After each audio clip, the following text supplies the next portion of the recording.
हन्ताणं नमो सिद्धाणं नमो आयर्याणं नमो वज्रायणं नमो लोए सब्वसाहुणं। पंच परमेष्टि ने नमस्कार हो जो, श्रुत ज्ञान ने नमस्कार हो। अर्हन्तो भगवन्त इंद्र महिता सिद्धास्त सिद्धि स्थिता आचार्यो जिन शासनोन्नति करा पूज्य उपाध्यायका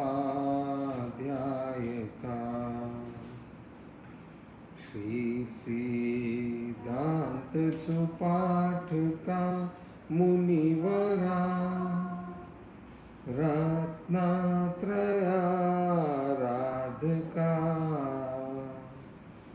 पंचेते परमेष्टिनं प्रतिदिनं कुर्वन्तु नो मंगलम्। मंगलं भगवान वीरो मंगलं गौतम प्रभु मंगलं सुधर्म जम्बू जैन धर्मोस्तु मंगलम्।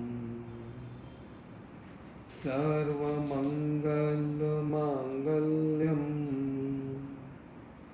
सर्वकल्याणकारणम्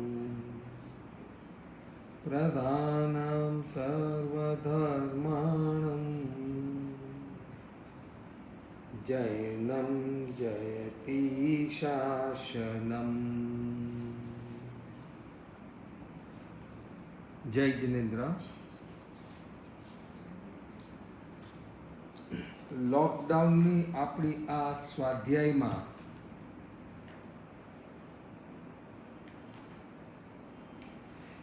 આપણે સૌએ સુદેવ સુગુરુ અને સુધર્મના સ્વરૂપને સમજીને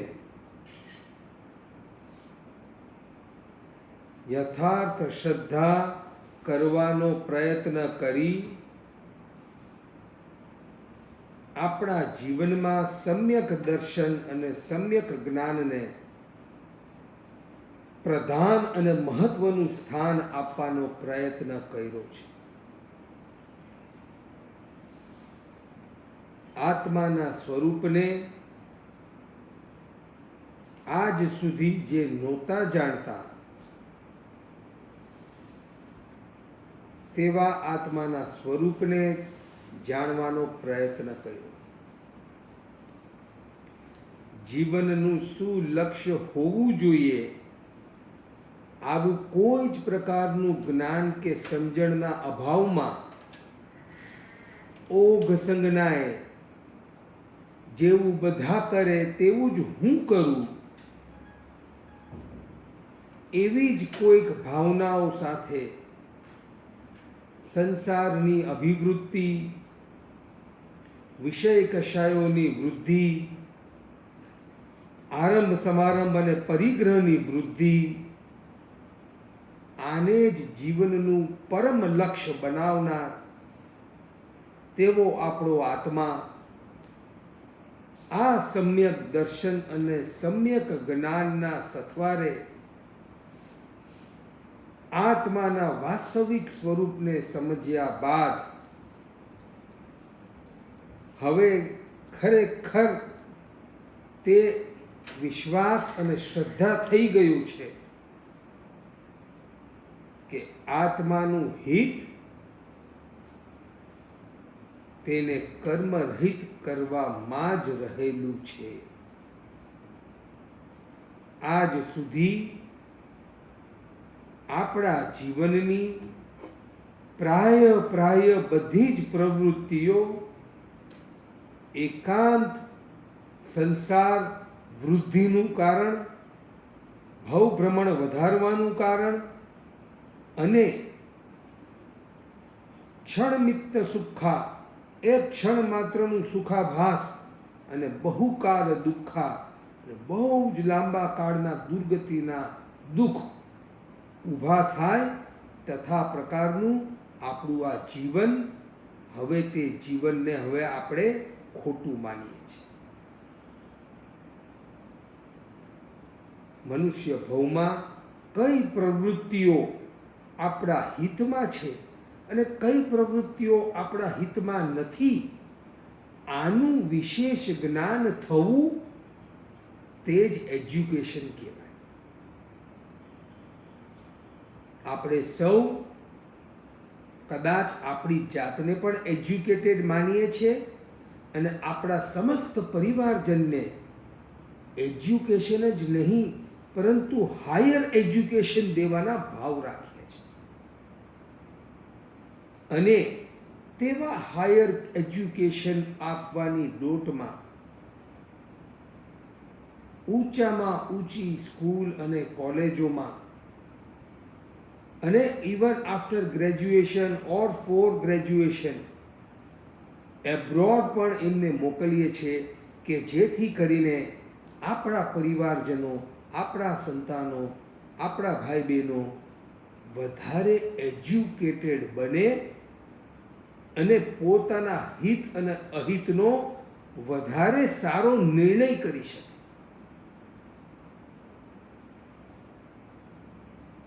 અને એના હિત અને અહિતનો વધારો સારો નિર્ણય એનું એકમાત્ર પેરામીટર છે કે તે વધારે ધન કમાવાની ક્ષમતા લાવે. આવી વધારે ધન કમાવાની ક્ષમતા માત્રને જીવનની સફળતાનું માપદંડ બનાવીને જે જીવનની દોટમાં આપણે પણ ચાલ્યા અને આપણા સમસ્ત પરિવારને તે જ દિશામાં આગળ વધારવાના પ્રયત્ન કર્યા, આજે આપણે શાંતિથી વિચારવાનું છે કે શું આપણે સાચી દિશામાં છીએ? આનો શાંતિથી વિચાર કરવો, આપણા જીવનના લક્ષ્યનું અવલોકન કરવું, ખૂબ જ સમજણપૂર્વક હવે જ્યારે આપણને નવતત્વના સ્વરૂપનું જ્ઞાન થયું, 8 કર્મનું જ્ઞાન થયું, મોક્ષ જેવી કોઈ વસ્તુ છે અને તે પ્રાપ્ત થઈ શકે છે આનું જ્ઞાન થયું. બીજી બાજુ આત્માની નિત્યતાનું જ્ઞાન થયું. આપણા સૌનો આત્મા અનાદિકાળથી છે અને અનંતકાળ સુધી રહેવાવાળો છે. આવી જ્ઞાન અને શ્રદ્ધા સહિત જો હવે આપણે આપણા આત્માનો વિચાર કરીએ તો ખબર પડશે કે ખરેખર આપણા જીવનના લક્ષ્યમાં થોડી વિશુદ્ધિ કરવાની જરૂર છે, થોડી દિશા પરિવર્તન કરવાની જરૂર છે. આ દિશા પરિવર્તનનું નામ સાધના છે. પોતાના આત્માની ચિંતા કરવી, પોતાના આત્માનો વિચાર કરવો માટે જ કઈક જ્ઞાનીઓ એવું કહી ગયા છે કે કર વિચાર તો પામ. વિચાર કરો કે હું કઈ દિશામાં મારું સમસ્ત જીવન વિતાવી રહ્યો છું. બચપનથી લઈને વૃદ્ધાવસ્થા સુધી એકાંત ધન કમાવા અને 5 ઇન્દ્રિયોના વિષયોનો ઉપભોગ કરવો, માન પ્રતિષ્ઠા વધે તેવા કાર્યો કરવા, ચારે બાજુ યશો કીર્તિ ફેલાવાની લાલસા રાખવી, જગતની સર્વશ્રેષ્ઠ વસ્તુઓને જ પ્રાપ્ત કરવામાં પોતાના જીવનને સમાપ્ત કરવું, આવા અનેક લક્ષ્યની સાથે જે આપણે જીવી રહ્યા છે, શું આ યોગ્ય છે? આનો વિચાર કરવાનો છે. આનો વિચાર કરીને સાધક પોતાના જીવનનું એવું સુંદર અવલોકન કરે અને આ અવલોકન કરવામાં મદદરૂપ થાય છે ભગવાનની વાણી. ભગવાન કેવા ઉદાર, પોતાની જ નિષ્ફળતાઓને પણ એમને આગમમાં છડે ચોક બતાવી દીધી કે હું મારા આગલા ભવોમાં મેં આવા કાર્યો કર્યા, આવી ભાવનાઓ સાથે ત્રિપુષ્ટ વાસુદેવના ભવમાં ભોગ ઉપભોગમાં એકદમ આસક્ત રહ્યો અને કેવી દુર્ગતિમાં ગયો. પ્રાય કરીને કોઈ મહાપુરુષ પોતાની કરેલી ભૂલોનું વર્ણન કરતા જ હોતા નથી. ઓલા જીવે આ ભૂલ કરી હતી ને ઓલા જીવે તે ભૂલ કરી હતી, માટે આપણે તેઓની ભૂલથી શીખીએ. ભગવાન તો વીતરાગી હતા. હવે નથી એમના જીવનમાં ક્રોધ, માન, માયા કે લોભનો એક પણ અંશ. એવા વિતરાગી પ્રભુએ અનેક આગમોમાં દ્રષ્ટાંત આપ્યા તો ખરા, પરંતુ પોતાના દ્રષ્ટાંત આપવામાં પણ એમને કોઈ પણ જાતનું હિચકિચાહટ નથી થયો. મેં ભૂલ કરી, મેં ખોટા લક્ષ્ય રાખીને મારા જીવનને વ્યતીત કર્યા, તો એનું દુઃખરૂપ પરિણામ પણ મેં ભોગવ્યું.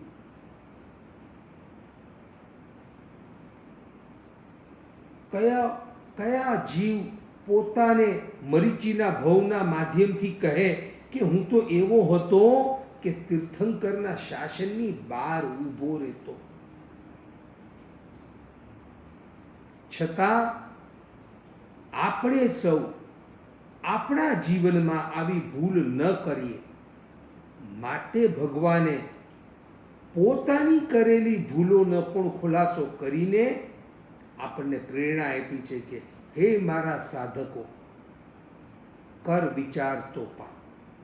વિચાર કર કે હવે આપણે આપણી આત્માને કઈ દિશામાં લઈ જવું છે.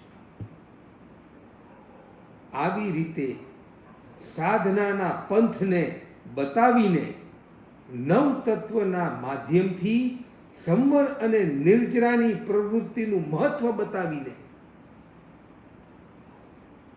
સંવર અને નિર્જરાની પ્રવૃત્તિ કરવાના બે માર્ગ બતાવ્યા, આગાર ધર્મ અને અણગાર ધર્મ.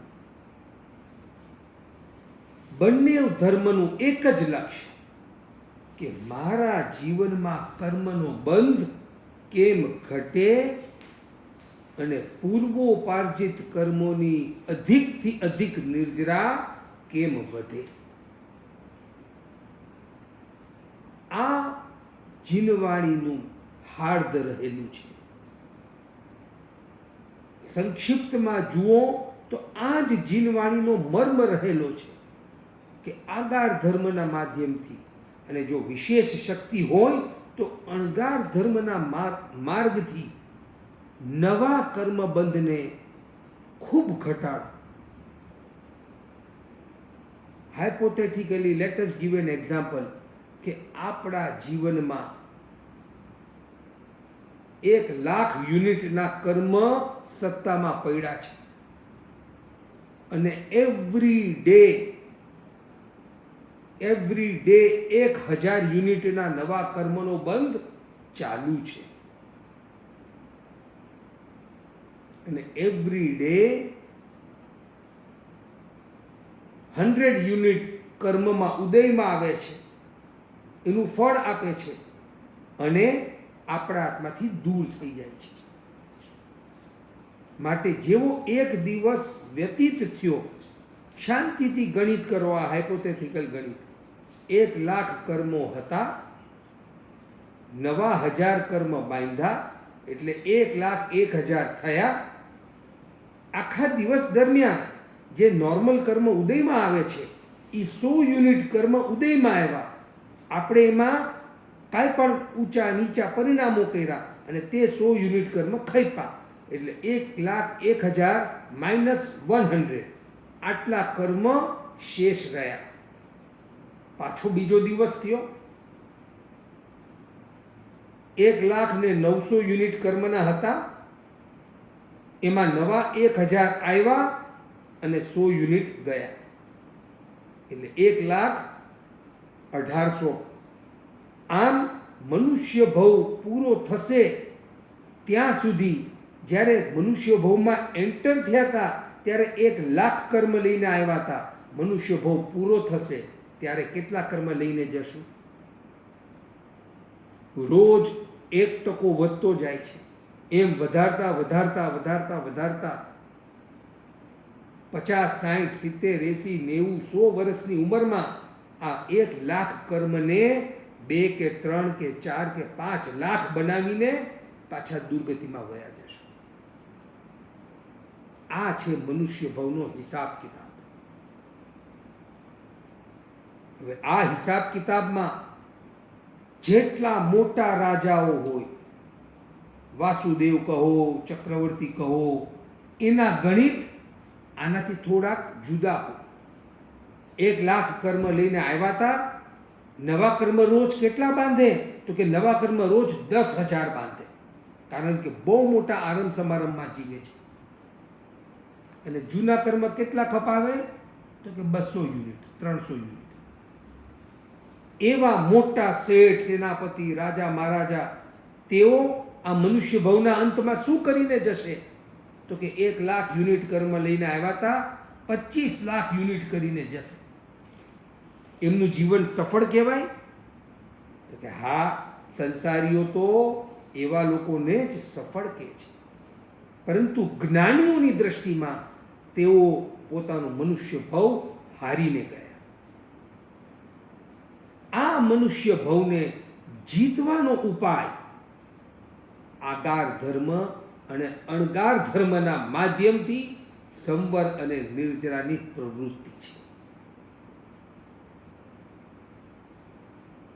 આ ન્યાયે હવે વિચાર કરીએ કે આગાર ધર્મમાં શું થાય છે. આગાર ધર્મમાં સાધક વિશુદ્ધ સંકિત અને શ્રદ્ધા સહિત જ્યારે 12 વ્રત, 14 નિયમ અને અનેક પ્રકારના નોકારશી, પૌરશી, સામાયિક આદિ ક્રિયાઓ, આદિ અનુષ્ઠાનો સમજણપૂર્વક 12 પ્રકારના તપ, યથાશક્તિ સ્વાધ્યાય, અણશન, ઉનોદરી, રસ પરિત્યાગ, કાય ક્લેશ, ઇન્દ્રિય પ્રતિસલિનતા, પ્રાયશ્ચિત, વિનય, વૈયાવચ, સ્વાધ્યાય, ધ્યાન અને કાયોત્સર્ગના માર્ગથી આગાર ધર્મવાળો શ્રાવક સમજણપૂર્વક જ્યારે વ્રતો અંગીકાર કરીને પોતાના જીવનનો વ્યવહાર ખૂબ કશાયોને શાંત કરીને, ઈચ્છાઓને સીમિત કરીને, મારે આ સંસારમાં મારી ફરજ બજાવવાની છે તેવા ભાવથી સમભાવપૂર્વક બધાને સુખ, શાંતિ, સમાધિ અને અનુકૂળતા કરી દેવાવાળો સાધક જે 1,00,000 કર્મના યુનિટ લઈને આવ્યો તો હવે તે નવા કર્મ કેટલા બાંધે? તો કે નવા કર્મ બાંધે ફક્ત 200 યુનિટ. અને જૂના કર્મ કેટલા ખપાવે? તો કે જૂના કર્મ ખપાવે રોજના 2,000 યુનિટ. આ છે શ્રાવકનું જીવન. માટે શ્રાવકના જીવનની મોટામાં મોટી ઉપલબ્ધિ કઈ છે? મોટામાં મોટી ઉપલબ્ધિ આ છે કે એનું જીવન સવાર પડે રાત પડે એવું સુંદર વ્રતમય, 14 નિયમમય, સામાય, સ્વાધ્યાય, સંભાવ, સંસારના કાર્યો કરતા કરતા પણ પૂર્ણ જાગૃતિ, યતના, વિવેક, ભાષાની મર્યાદા, અનેક પ્રકારની જાગૃતિપૂર્વક પોતાનો દિવસ વ્યતીત કરે છે. અને તે દરમિયાન નવા કર્મ કેટલા બાંધ્યા? તો કે ફક્ત 200 યુનિટ. અને જૂના કર્મ પોતાની આ સંવર અને નિર્જરાની પ્રવૃત્તિ દ્વારા, સંવરની પ્રવૃત્તિથી નવા કર્મ ફક્ત 200 યુનિટ આવવા દીધા અને નિર્જરાની પ્રવૃત્તિથી જૂના 2000 કર્મોની નિર્જરા કરી. હવે રોજ આ સાધકનો વિચાર કરો કે જેમ વર્ષો વીતતા થાય એમ જે 1,00,000 યુનિટ કર્મના બંધ લઈને આવ્યો તો રોજ એમાં 200નો ઉમેરો થાય છે અને 2000 ઘટતા જાય, પાછો 200નો ઉમેરો થાય અને 2000 યુનિટ ઘટતા જાય. તો જેમ જેમ શ્રાવકનું જીવન પૂરું થાય તેમ તેમ જેવું તે અહીંયાનું શ્રાવક પર્યાયનું જીવન પૂરું કરે, હવે એના કેટલા કર્મ શેષ રહે? 1,00,000 લઈને આવ્યો તો હવે 8-10 હજાર બચ્યા. માટે અહીંયાથી દેવલોકમાં જાય, પાછો મહાવિદેયમાં જાય, ત્યાં સંયમ લે અને જલ્દી જલ્દી મોક્ષે જાય. જ્યાં 10-12 હજાર બી બચ્યા છે તે નિકટના ભવોમાં તેની પણ નિર્જરા કરીને વેલો વેલો મોક્ષમાં જાય છે.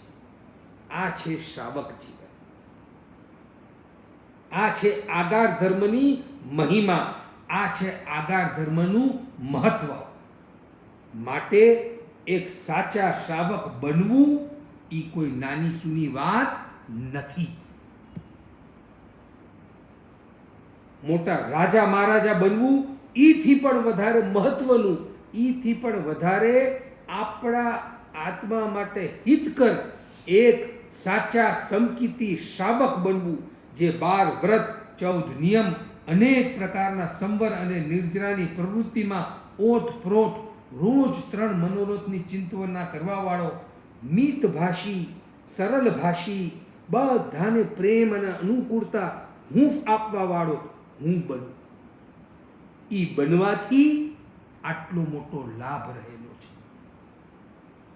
અને ત્યારબાદ અણગાર જીવનનો વિચાર કરીએ. અણગાર જીવન એટલે કે સાધુપણું, જે 9 કોટીથી સંવર દ્વારા એ પણ 1,00,000 યુનિટ કર્મના લઈને આવ્યા હતા, પરંતુ પોતાની 9 કોટીથી મર્યાદા કરીને નવા કર્મનો બંધ કેટલો કરે? તો કે 20 યુનિટ. શ્રાવક કરતો તો 200 યુનિટ, તો સાધુ કેટલા કરે? 20 યુનિટ નવા કર્મ. કારણ કે હજી હાલે છે, ચાલે છે, બોલે છે, તે ક્રિયાથી થોડાક કર્મ તો બી આવે છે. અને સાધુ 24 કલાક નિર્જરાની પ્રવૃત્તિમાં ઓતપ્રોત રહે. વિહાર, સ્વાધ્યાય, વૈયાવચ, લોચ, ગોચરી, પાણી, પ્રતિક્રમણ, આખો દિવસ સાધુનું જીવન જુઓ. યત્નાપૂર્વક એકાંત કર્મોની નિર્જરાની જ પ્રવૃત્તિમાં ઓતપ્રોત. માટે નવા કર્મ બાંધે 20 યુનિટ અને જૂના કર્મની નિર્જરા એમની થાય રોજની 10,000 યુનિટ, 12,000 યુનિટની. જે શ્રાવક રોજના કેટલા કર્મની નિર્જરા કરે? 2,000ની. તો સાધુ કેટલી કરે? 12,000, 10,000, 15,000. અને નવા કર્મ કેટલા બાંધે સાધુ? 20 યુનિટ, 30 યુનિટ, બસ. વિચાર કરો, આવા સાધુની આવક કેવી, કેવા કર્મના ભૂક્કા બોલાવી રહ્યા છે. એમના પણ દિવસો ને વર્ષો વીતી રહ્યા છે. એમના પણ દિવસો ને વર્ષો જેમ જેમ વીતે છે તેમ તેમ તેમનો આત્મા કર્મથી કેવો હળવો ફૂલ બને છે. અને માટે જ તે કાળ કરીને પ્રાય 2, 3, 4 ભવમાં મોક્ષ ભેગા થઈ જાય છે. આ રીતે આપણે હવે આપણા જીવનને જોતા શીખીએ. માટે કવિએ કહ્યું છે કે રાત્રે રોજ વિચારો, આજ કમાણા શું અહીં રે, શાંતપણે અવલોકો, નિજ ઘરમાં ઊંડે જઈ રે. કરવાનું મેં શું શું કર્યું, નહીં કરવાનું શું તજી દીધું, લાભ ખોટમાં વિશેષ બાજુ છે કઈ રે. આતમ રોજ વિચાર, આજ કમાણા શું અહીં રે. શાંતિથી પોતાના જીવનનું અવલોકન કરો. કયા કરવા જેવા કાર્યો, સંવર અને નિર્જરાના કાર્યો તો કરવા જેવા છે, એ મેં કેટલા કર્યા વિચાર કરો. આરંભ, કષાય, પરિગ્રહની આસક્તિ, વિષયોની આસક્તિ, આ પ્રવૃત્તિ તો છોડવા જેવી છે. આ મેં કેટલી છોડી વિચાર કરો કે કરવાનું મેં કેટલું કર્યું સંવર નિર્જરાની પ્રવૃત્તિ, અને નહીં કરવાનું કેટલું છોડ્યું આ વિષય કષાયની પ્રવૃત્તિ. આ બેના બેલેન્સમાં લાભ વધારે છે કે ખોટ વધારે છે મારા જીવનમાં, આનો હિસાબ કરવાનો છે.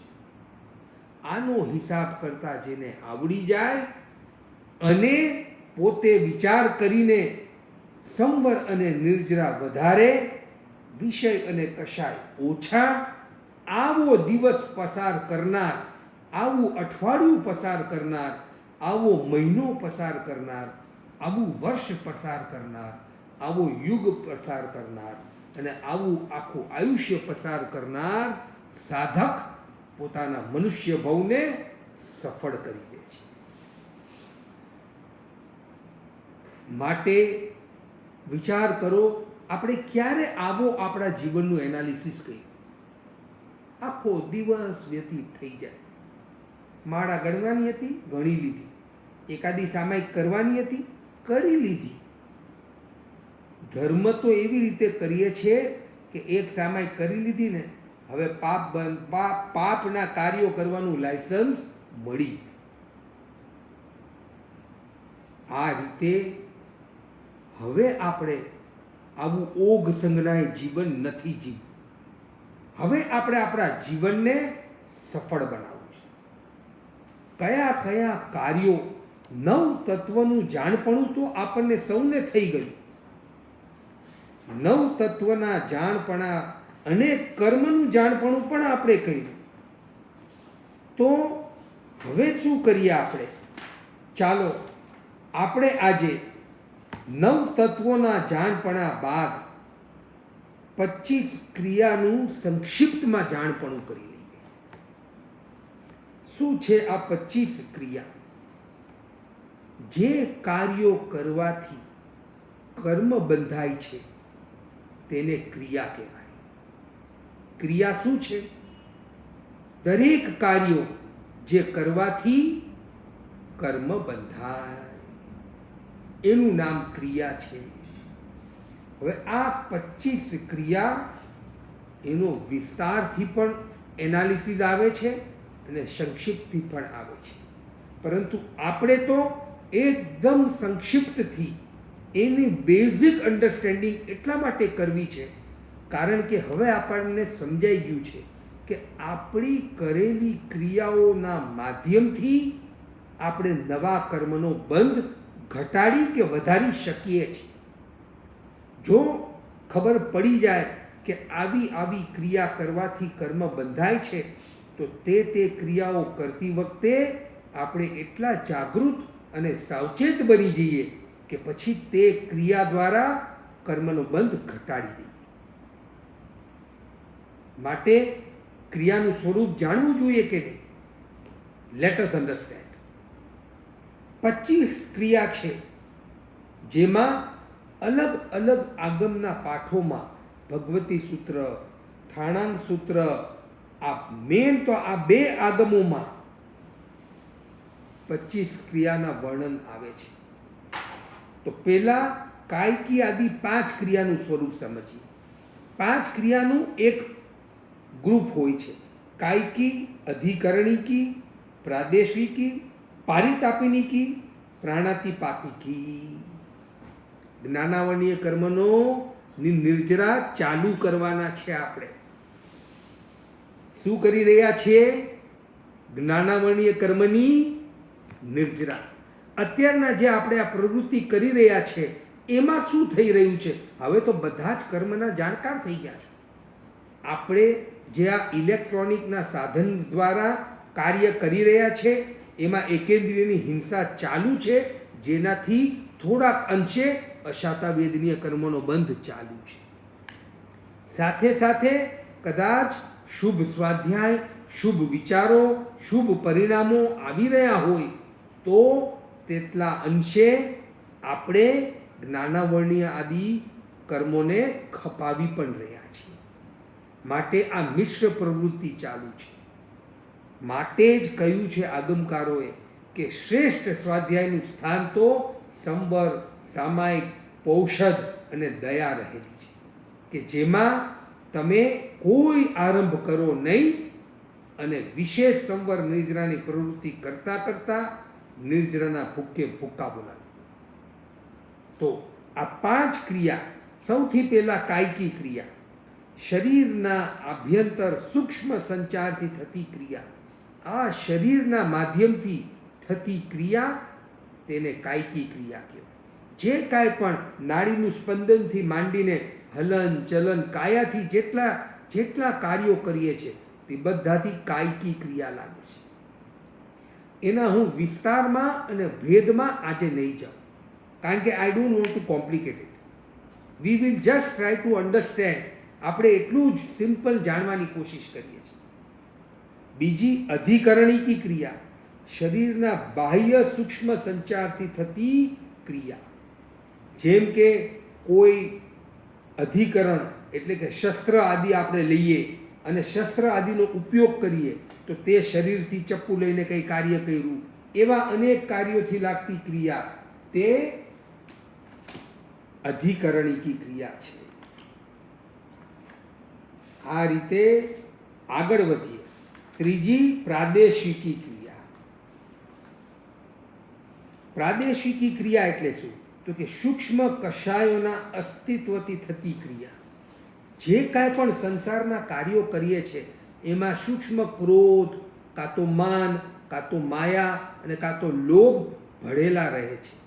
તેના લીધે તે સૂક્ષ્મ કષાયના અસ્તિત્વથી જે ક્રિયા લાગે છે એને પ્રાદેશિકી ક્રિયા કહેવાય છે. ચોથી પારિતાપિનીકી ક્રિયા, શરીરને કષ્ટ પહોંચાડવાથી થતી ક્રિયા. અન્ય જનોને આપણે કષ્ટ પહોંચાડીએ, પરિતાપ આપીએ, કોઈકને માર્યું, કોઈકને દુઃખ પહોંચાડ્યું, કોઈકને કષ્ટ પહોંચાડ્યું, કોઈકને પરિતાપ પહોંચાડ્યું, તો એના દ્વારા લાગતી ક્રિયા તેને પારિતાપિનીકી ક્રિયા કહેવાય.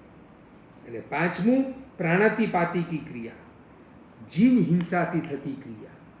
એકેન્દ્રિયથી માંડીને બેન્દ્રી, તેન્દ્રી, ચોરેન્દ્રી કે પંચેન્દ્રી કોઈ પણ જીવની જ્યારે હિંસા થઈ જાય છે તો પ્રાણાતિપાતિકી ક્રિયા લાગે છે.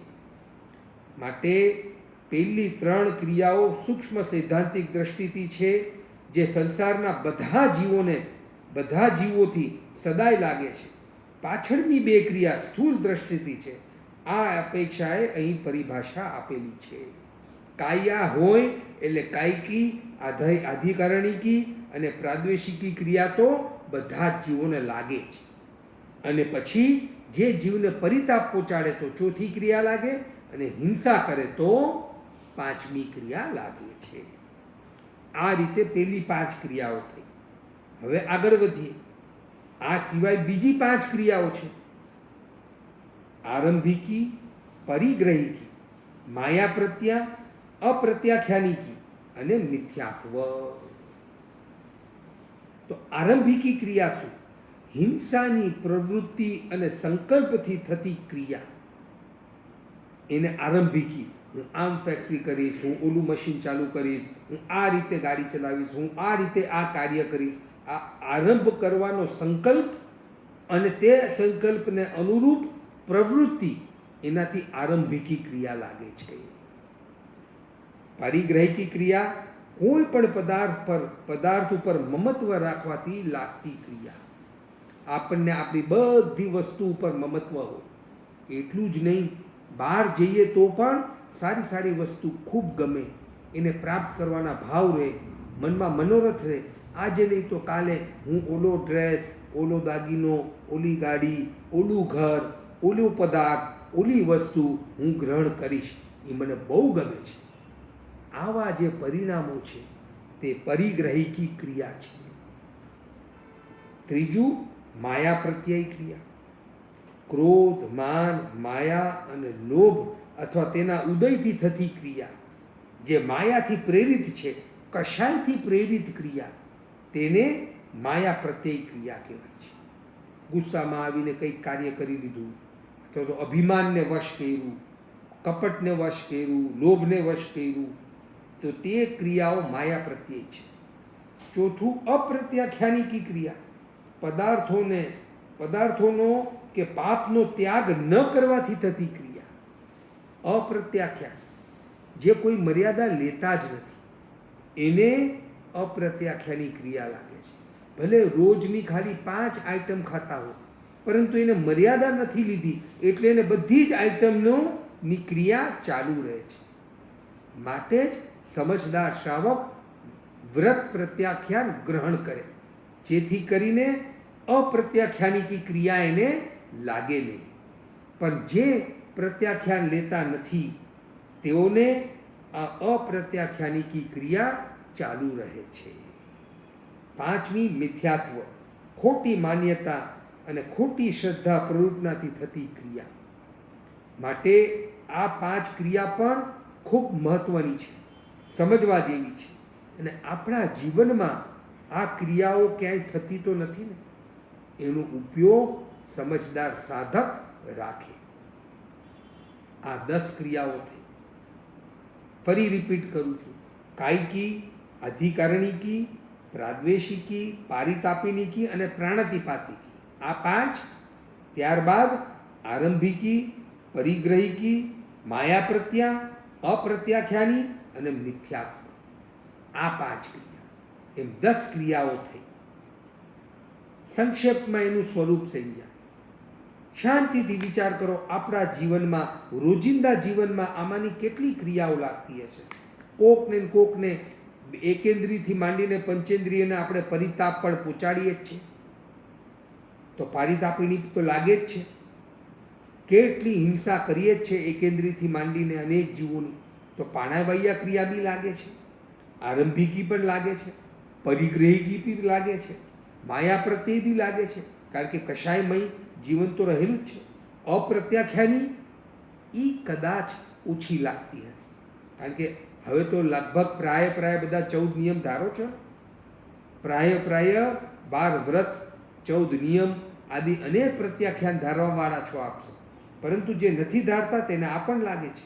અને મિથ્યાત્વની ક્રિયા લાગે છે, પૂછો આપણને. આ ખોટી માન્યતા અને ખોટી શ્રદ્ધા, કુદેવ, કુગુરુ ને કુધર્મની શ્રદ્ધા, તે મિથ્યાત્વ છે. આ 10 ક્રિયાઓથી કર્મના બંધ ચાલુ રહે છે. હવે આગળ વધીએ. દિઠ્ઠિયા આદિ 8 ક્રિયાઓનો ઝુમકો છે ઠાણંદ સૂત્રમાં. દિઠ્ઠિયા ક્રિયા. હવે આ જે 8 આવશે ને, આ પણ બહુ ઇન્ટરેસ્ટિંગ છે, સમજવા જેવી છે.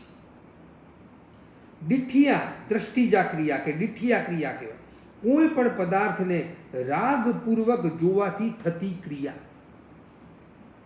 આમ મ્યુઝિયમમાં ગયા, સાઇટ સીઇંગમાં ગયા, ઓહો શું બિલ્ડિંગ છે, આહાહા શું આ વસ્તુ છે, આમ રાગપૂર્વક પદાર્થોને જોવાથી ક્રિયા લાગે છે, તેને દિઠ્ઠિયા ક્રિયા કહેવાય. માટે આપણને તો આદત પડી છે, જ્યાં બહાર નીકળ્યા નથી ને વસ્તુઓ જોઈ નથી, અને કાં તો તેમાં રાગ, કાં તો તેમાં દ્વેષ. આ તો જરાય સારું નથી, આ તો બહુ ખરાબ છે, આ તો બહુ જ સુંદર દ્રશ્ય, આ તો બહુ જ સુંદર.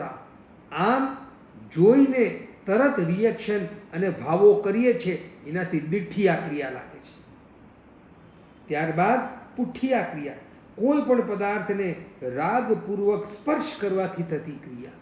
આ મુલાયમ કાપડ છે, મારું ગાડલું, મારા અનેક સ્પર્શો, તે જેવું કોઈ પણ પદાર્થને રાગપૂર્વક સ્પર્શ કરીએ અને તે સ્પર્શ આપણને ગમે, એટલે પુઠ્ઠિયા ક્રિયા લાગે. ત્યારબાદ નિમિત્તકી, કોઈ પણ વસ્તુ કે વ્યક્તિના સંબંધમાં બોલવાથી, વિચારવાથી અથવા તો તેને સહયોગ આપવાથી થતી ક્રિયા, તે ત્રીજી ક્રિયા છે. પાડુચિયા ક્રિયા કહેવાય છે. કે કુટુંબીજનો કે એના ઉપર રાગદ્વેષ થાય, મારા માતા પિતા, એનો રાગ, માટે એના માટે હું કશાય પણ કરીશ, એના ઉપર પણ અથવા તો એને લીધે બીજા ઉપર. આમ સંબંધોને સાચવવા જે ક્રિયાઓ કરીએ છીએ તેને પાડુચિયા ક્રિયા અથવા તો નિમિત્તિકી ક્રિયા કહેવાય છે. આવું પણ આપણા જીવનમાં હોય છે. પોતાના પરિવારજન માટે બીજા સાથે જેમ તેમ બોલવાનું થાય, અથવા તો પોતાના પરિવારજન માટે એના રાગને કારણે અનેક હિંસાની પ્રવૃત્તિઓ આપણે કરીએ છીએ. એને આ ભાવે છે, આને તે ભાવે છે, આના માટે આ લઉં, આના માટે તે લઉં. આવા ભાવો તે પાડુચિયા ક્રિયા કરાવે છે. ત્યારબાદ સામંતો વણિવાઈયા ક્રિયા, પ્રશંસાની ચાહનાથી અથવા તો પ્રશંસા કરવાથી થતી ક્રિયા. માટે પોતાનો નોકર ચાકર આદિ બધાનો સંગ્રહ કરે, પોતાના દાગીના આદિનો સંગ્રહ કરે અને હવે એની પ્રશંસા. આ મેં નવો નેકલેસ લીધો, કેવો છે? કોક વખાણ કરે, ઓહો હો, તમારો તો આ દાગીનો બહુ જ સરસ છે, તમારો તો આ ડ્રેસ, તમારી ઘડિયાળ, તમારા શૂઝ, તમારું ઘર બહુ સરસ છે. આમ વખાણ કરે અને અંદર ગમે, આપણને ગમે ને? તો કે હા, એવું બહુ ગમે એટલે તો લઈએ છીએ. આપણે લઈએ અને કોઈ એના વખાણ જ ન કરે તો આપણને એમ થાય કે હાય હાય, પૈસા જ પડી ગયા, કોઈ કાંઈ બોલ્યું જ નહીં, ઉલટાનું જરાય ન ગમે. આવા ભાવો આવે છે ને, આ ભાવો છે સામંતો વાણીવાઈયા ક્રિયા. આનાથી એક તો ઈચ્છાપૂર્વક અને રાગપૂર્વક હિંસા કરીને કમાયેલા પૈસાથી એવી વસ્તુ લઈને પોતાનો પરિગ્રહ વધાર્યો અને હવે 24 કલાક એની પ્રશંસા થાય તો સારું અને પ્રશંસા થાય તો બહુ ગમે. આવા ભાવ રાખીએ, એનાથી પણ ક્રિયા લાગે છે. બોલો, આ સામંતો વાણીવાઈયા ક્રિયા બી આપણા જીવનમાં કોક વાર લાગી જતી હોય છે. જરાક કોઈ વસ્તુના કોઈ પ્રશંસા કરે એટલે તરત આપણને મનમાં ગલગલિયા થાય, રાજી થઈએ. ના ના ઠીક છે હવે, પણ એ વધારે બોલે તો સારું એવા ભાવથી ના ના ઠીક છે હવે એવું પાછા દેખાડ કરીએ. આના પછી આગળ આવે છે સ્વહસ્તિકી સાહથિયા ક્રિયા, કે જે સ્વહસ્તે કાર્ય કરવાથી થતી ક્રિયા. સાહથિયા ક્રિયામાં શું કરે કે અનેક જીવોને લડાવે, કૂકડાની લડાઈ કરાવે, અથવા તો એવા પણ પ્રસંગો સંસારમાં થતા હોય છે, 2 જણને લડાવી દે, પોતાની હાથે જ કંઈક એવા કાર્યો કરી નાખે. તો એવી ક્રિયાઓથી લાગતી ક્રિયા તેને સાહથિયા ક્રિયા કહેવાય છે. માટે સાહથિયા ક્રિયા 2 શસ્ત્રને એકબીજા સામે ટેસ્ટિંગ કરે અથવા તો 2 કૂકડા આદિને લડાવી દે, આવી ક્રિયા કરવાથી પણ કર્મ બંધાય છે. તે સાહથિયા ક્રિયા છે. પછી નિષથિયા ક્રિયા, કોઈ પણ વસ્તુ ફેંકવા આદિથી ક્રિયા લાગે છે.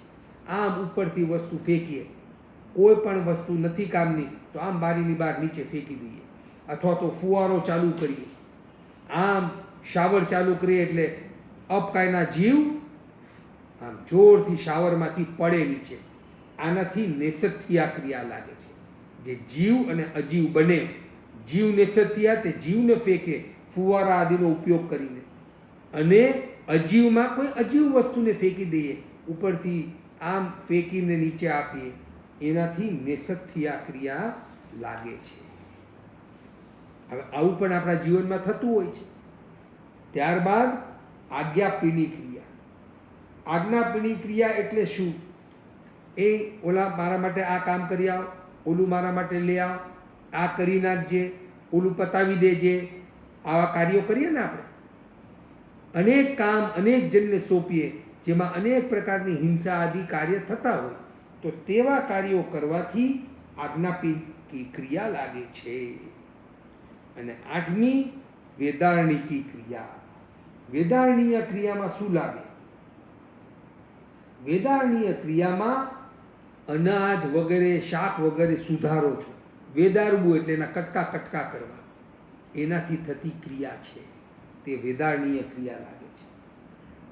માટે આ પણ આપણા જીવનમાં પ્રાય થતું હોય છે. આ રીતે 8 ક્રિયા બીજી આવી. આના પછી ફર્ધર માટે કેટલી થઈ? 10 ને 8 18. હવે કેટલી બાકી રહી? 7 બાકી રહી. હવે આ છેલ્લી 7 ક્રિયાનો પણ આપણે સ્વરૂપ સમજીએ. આ 8નું 18નું સ્વરૂપ સંક્ષિપ્તમાં સમજાઈ ગયું, પ્રાય સમજાઈ ગયું.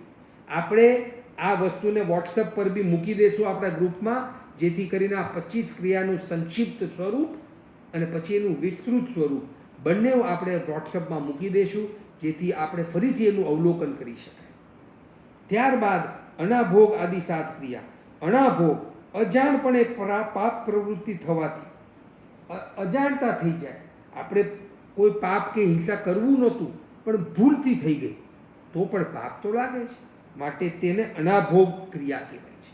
કે જે ઈરાદાપૂર્વક નહોતી કરી, પરંતુ અસાવધાનીથી, અયત્નાથી, મિસ્ટેકથી અમુક ક્રિયા થઈ જાય તો પણ તે ક્રિયાથી કર્મ બંધાય છે. ત્યારબાદ અણવખંગવત્તિયા, ઉપેક્ષા કે લાપરવાહીથી, માટે શરીર આદિને હાનિ પહોંચાડે અથવા તો આપણી દુર્ગતિ થાય એવા કાર્યો કરીએ તો તે લાપરવાહી છે. આત્માનું જે થવાનું છે એ થશે, હિંસા થતી હોય તો ભલે થતી, હું તો આ કામ કરીશ એમ લાપરવાહી રાખે અને ક્રિયા કરે તેને અણવખંગવત્તિયા ક્રિયા કહેવાય છે. ત્યારબાદ કશાયને પ્રેરિત ક્રિયાઓ છે. પેજવત્તિયા, રાગ ભાવથી થતી ક્રિયા. મને મારા પરિવારજન ઉપર રાગ છે, માટે આના પર રાગ છે, આના માટે તો હું આ સ્પેશિયલ કામ કરીશ, આના માટે હું આ સ્પેશિયલ ગિફ્ટ લાવીશ, આના ઉપર રાગ છે, ભલે હિંસા થતી, ભલે દોષ લાગતો, રાગને પ્રેરિત થઈને કાર્ય કરે છે, તેને પેજવત્તિયા ક્રિયા કહેવાય છે. જેમાં માયા અને લોભની વિશેષતા હોય છે. અને દોષવત્તિયા ક્રિયા, જેમાં દ્વેષથી કરે છે, કોઈના પર ગુસ્સો આવી જાય કાં તો માન અભિમાન આવી જાય, એને અનુરૂપ ક્રિયા કરે, ક્રોધના આવેશમાં આવીને કરેલી ક્રિયા, તેને દેશ પ્રત્યે ક્રિયા કહેવાય છે. પછી પ્રયોગ પ્રત્યા ક્રિયા, મન વચન અને કાયાની પ્રવૃત્તિથી થતી ક્રિયા, તેને પૌગવત્તિયા ક્રિયા કહેવાય છે.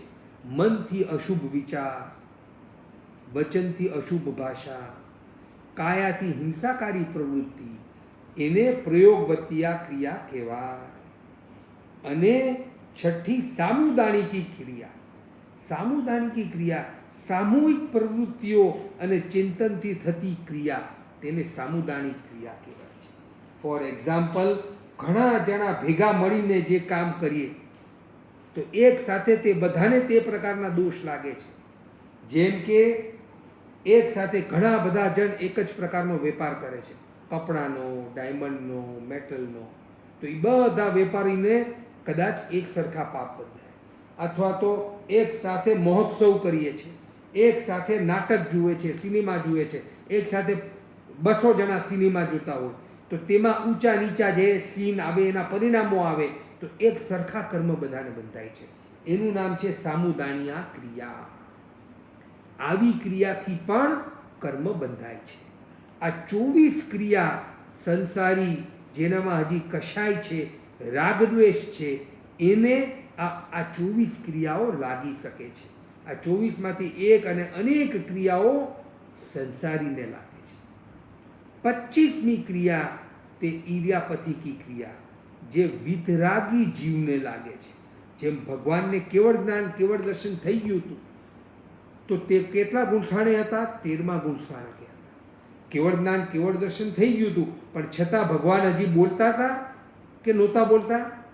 તો કે બોલતા હતા, વચન યોગથી બોલતા હતા, ઉપદેશ દેતા હતા, વિહાર પણ કરતા હતા, કાય યોગનો પણ ઉપયોગ કરતા હતા, વચન યોગનો પણ ઉપયોગ કરતા હતા, મનથી પણ અનેક દેવતાઓને જવાબ દેવા માટે મનનો પણ ઉપયોગ કરતા હતા. તો એમને આ ક્રિયાથી કર્મ બંધાય? તો કે હા બંધાય. તો કેટલું બંધાય? તો કે 2 સમયનું શાતાવેદનીય, બસ. કારણ કે કશાયનો અભાવ છે. કશાયના અભાવમાં કર્મ ચિકાસ વગરનું બંધાય છે. માટે પહેલા 2 સમયનું શાતાવેદનીય. પહેલા સમયે બાંધે, બીજા સમયે ઉદયમાં આવે, ત્રીજા સમયે નિર્જરા થઈ જાય, બસ. માટે આવું 2 સમયનું શાતાવેદનીય કર્મ એમના ઈર્યાપથિકી ક્રિયાથી લાગે છે. માટે ઈર્યાપથિકી તે 25મી ક્રિયા છે. તે ક્રિયાથી વિતરાગી જીવોને યોગની પ્રવૃત્તિથી થતી સૂક્ષ્મ ક્રિયા તેને ઈર્યાપથિકી ક્રિયા કહેવાય. આ રીતે આ 25 ક્રિયા, આ ક્રિયા જ હિનાદિક વિભિન્ન માત્રામાં કર્મબંધ, આ ક્રિયાઓથી જ હિનાદિક વિભિન્ન માત્રામાં કર્મબંધ થાય છે. તેથી મુમુક્ષુઓએ શક્ય હોય તેટલી ક્રિયાઓથી બચવાનો પૂર્ણ પ્રયત્ન કરવો જોઈએ. આ રીતે આ 25 ક્રિયાના સ્વરૂપને સમજીને આપણે આ ક્રિયાઓમાં બને એટલી યત્ના રાખવી, બને એટલો વિવેક રાખવો. આજે આપણને સમજાણું કે કર્મબંધની કારણભૂત ચેષ્ટા તે ક્રિયા, જેનાથી કર્મ આવે તે ક્રિયા. આવા કાર્યો કરવાથી કર્મ આવે છે. હવે આંખથી બહાર ગયા અને કોક દ્રશ્ય જોયું તો તરત આપણને આદત હોય કે વાવ કેટલું સરસ છે, લેવા દેવા વગરની દીઠિયા ક્રિયા લાગી અને કર્મ બંધા. માટે જાણકાર શ્રાવક હવે આ 25 ક્રિયાને શાંતિથી એક વાર વાંચે, 2 વાર વાંચે, પછી પોતાના જીવનનું એનાલિસિસ કરે કે મારે જો કર્મથી બચવું છે તો હું આ ક્રિયામાં જાગૃતિ લાવું. કઈ ક્રિયાથી કર્મ બંધાય છે હું તો આનો વિવેક રાખતો જ નથી. જરાક ખાવાનું સારું, આમ રસોઈ સારી બની હોય, બહાર હોટલમાં ગયા, અહીંયા આ હોટલનું તો બહુ સારું ખાવાનું, બહુ સારું ખાવાનું, તમે ગયા કે નહીં? જઈ આવજો, બહુ સારું છે, અમે જઈ આવ્યા. કેટલી બધી ક્રિયા લાગી. એકવાર તો જઈ આવ્યા, ખાઈ આવ્યા, હવે 10 વાર એની પ્રશંસા કરીને કેટલી અનર્થની ક્રિયાઓ દ્વારા આપણે કર્મનો બંધ વધારીએ છીએ. માટે આ ક્રિયાઓ દ્વારા કર્મ બંધાય છે. તો સમજદાર સાધક ક્રિયાઓને એક બાજુ 9 તત્વના સ્વરૂપને સમજે, બીજી બાજુ 25 ક્રિયાને સમજી જાય. 25 ક્રિયાને સમજીને પોતાના જીવનનું લક્ષ્ય શું બનાવવાનું છે કે મારું જીવન એવું પસાર થાય કે કર્મના બંધ ઓછામાં ઓછા અને કર્મની નિર્જરા વધારે ને વધારે. આવું જીવન જો મારું બની જાય તો મારો મનુષ્ય ભવ સફળ થાય. મનુષ્ય ભવને સફળ કરવાનો શ્રેષ્ઠ ઉપાય છે કર્મના બંધને ઘટાડો, કર્મની નિર્જરાને વધારો. તો મારે કેવું જીવન બનાવવું છે? જો હું કશાય વધારીશ, જો હું મારા જીવનમાં હિંસા વધારીશ, જો હું મારા જીવનમાં આ 25 ક્રિયાઓમાં ઓતપ્રોત રહીશ તો આખો દિવસ કર્મના બંધ કેટલા થશે? અને જો જીવનમાં એકેય તપ કરીશ જ નહીં, આપણા જીવનમાં વિચાર કરો કે તપ કેટલા, તો ખબર પડશે કે તપ નામની કોઈ ચીજ જ નથી. અણસણ ઉપવાસ કેટલા કરીએ છીએ આપણે? કોઈ નહીં. ઉણોદરી હમણાં આરામથી ઘરમાં બેઠા છે તો પેટ ભરીને ખાઈએ છે ને. પ્રાય બધાનું 2-3 કિલો વજન વધી ગયું હશે, કારણ કે હમણાં તો લોકડાઉનમાં નોર્મલ તો કામમાં બિઝી હોય તો ખાલી 3 ટન ખાતા, હવે કદાચ 4-5 વાર ખવાઈ જતું. તો ઉણોદરી ક્યાં થઈ? આમ રસ પરિત્યાગ. આ કેરીની સિઝનમાં કોઈ રસ પરિત્યાગ કરે? આવા ભાવો આવી જાય. આજે શું ફરસાણ છે, આજે શું મીઠાઈ છે, આજનું શું મેન્યુ છે. બિચારા બહેનોની તો દશા થઈ હશે આ લોકડાઉન. 24 કલાક ઘરે અને નહીં કામ નહીં કાજ, એટલે દર 2-2 કલાકે ચા ને નાસ્તો ને ફરસાણ ને મીઠાઈ ને ખાવાનું. ઓહો હો, આમાં હું રસ પરિત્યાગ કોણે કર્યો આવો દુર્લભ પ્રશ્ન પૂછું તો કેટલી મોટી અગ્નિ પરીક્ષા થઈ જાય. કાંઈ ક્લેશ, આ ઠંડી ને ગરમી કોણ સહન કરવાનું છે? આપણે લોટ તો કરવાના નથી, ખુલ્લા પગે ચાલવાના નથી, તો કાંઈ ક્લેશ થાય ક્યાંથી? હા, કાંઈ ક્લેશ થાય છો. હમણાં અમને અમારે ઘરના કામ કરવા પડે છે. એટલે ઘરના કામ કરવા પડે છે તે કાંઈ ક્લેશ તપ નથી, તે તો મજબૂરી છે. માટે જો તે મજબૂરી છે તો કમસે કમ ઘરના કામ યત્નાપૂર્વક કરજો. ઓછી હિંસાથી થાય એવું કરજો, પરંતુ કાય ક્લેશ તો સમજણપૂર્વક. મારે પંખો નથી કરવો આજે, મારે થોડીક વાર ભલે ગરમી થતી, મારે હિંસા નથી કરવી, તે કાય ક્લેશ છે. મારે લિફ્ટ નથી વાપરવી, હું 2 દાદરા ચડી જઈશ. કોઈ કામથી નીચે ગયો છું તો 2 કે 3 દાદરા ચડી જઈશ, સમજણપૂર્વક, તે કાય ક્લેશ છે. આપણા જીવનમાં કાય ક્લેશ બી કેટલો, રસ પરિત્યાગ કેટલો, ઇન્દ્રિય પ્રતિસલીનતા. ઓહો, ઇન્દ્રિયોને વિષયો જેટલા સામે આવે આપણે એમાંથી કેટલો કંટ્રોલ કરીએ? તો કે અમે તો બધા ગીત 50 વાર સાંભળી લીધા, જોયેલા પિક્ચર 4 વાર જોઈ લીધા. ઇન્દ્રિયોના વિષયને તો આ લોકડાઉનમાં ભરપૂર પુષ્ટિ આપી દીધી છે. તો 6 માંથી એકેય બાહ્ય તપ તો થતું નથી. હવે આભ્યંતર તપનો વિચાર કરીએ. હા, આભ્યંતર તપ કયા? પ્રાયશ્ચિત. અમે કંઈ ખોટું કરતા જ નથી, શેનું પ્રાયશ્ચિત? વિનય. હા હા, વિનય તો કોઈ મારા ઘરમાં મારું રાખતું નથી, મારે કોનો રાખવાનો હોય? આજકાલ કેટલા છોકરાઓ ઉઠીને માતા પિતાને જય જિનેન્દ્ર કરે. તમે આવા હાસ્યાત્મક પ્રશ્ન નહીં પૂછો. પેલા તો ઉઠે છે જ ક્યારે એ પૂછો, અને ઉઠે અને અમને આવીને જય જિનેન્દ્ર કરે કે મોબાઈલને? તો કે મોબાઈલને. તો ક્યાં વિનય રહ્યો ઘરમાં? વૈયાવચ શું નાના મોટાની સેવા કરે છે ખબર નથી મને. સ્વાધ્યાય, કેટલી સ્વાધ્યાય આખા દિવસની થાય છે? તો કે હા, ઓલા 4 લોકો જ ગણી લે છે બસ. આખા દિવસમાં કેટલા કલાકની સ્વાધ્યાય? તો કે અમુક મિનિટની સ્વાધ્યાય થાય છે. ધ્યાન, કેટલું ધ્યાન ધ્યાયું? ધર્મ ધ્યાનમાં કેવા તલ્લીન થયા? અને કાયોત્સર્ગ. નથી તો વિશેષ આભ્યંતર તપ થતું, નથી કોઈ વિશેષ બાહ્ય તપ થતું. ધેટ મીન્સ કે અત્યારના મારું જીવન કેવું છે? તો કે 1,00,000 યુનિટ કર્મના લઈને આવ્યો તો, અને સાચા શ્રાવકને તો નવા કર્મ ખાલી 200 જ યુનિટ બંધાવવા જોઈએ, એની બદલે મારા તો 400, 500, 600, 800 આવી રહ્યા છે. અને જૂના કર્મ કેટલા ખપવા જોઈએ? 2,000, 3,000 ખપવા જોઈએ. એની બદલે નથી તો કોઈ જ પ્રકારનું બાહ્ય તપ થતું, નથી કોઈ જ પ્રકારનું આભ્યંતર તપ થતું. તો પછી ક્યાંથી 2,000 યુનિટની નિર્જરા થશે? માટે વિચાર કરો. આજના આપણા સેશનમાં આપણે એકદમ પ્રેક્ટિકલ વાત કરવાની છે. મારા જીવનમાં આખા દિવસ દરમિયાન કર્મનો બંધ ઓછો કે કર્મની નિર્જરા વધારે? આનું એનાલિસિસ, આનો હિસાબ આપણે સૌએ કરવાનો છે. આજ સુધી ખર્ચાના ઘણા હિસાબ રાખ્યા, ઇન્કમના પણ ઘણા હિસાબ રાખ્યા. ઇન્કમના હિસાબ તો એટલા બધા રાખવા પડ્યા કે રિટર્ન ફાઇલ કરવું પડે છે. તો હવે આપણે આ લોકડાઉનની આવકનું પણ રિટર્ન ફાઇલ કરવાનો એક રાખીએ કે દર 3 મહિને બધાએ રિટર્ન ફાઇલ કરવું, કે કેટલા કર્મ 12 પ્રકારમાંથી કેટલા તપની નિર્જરાઓ થઈ, કેટલા સંવર થયા, કેટલા કર્મ બંધાણા નવા, અને કેટલી જૂની નિર્જરા થઈ. શું આનું એનાલિસિસ કરીએ છીએ ખરા? વિચાર કરો.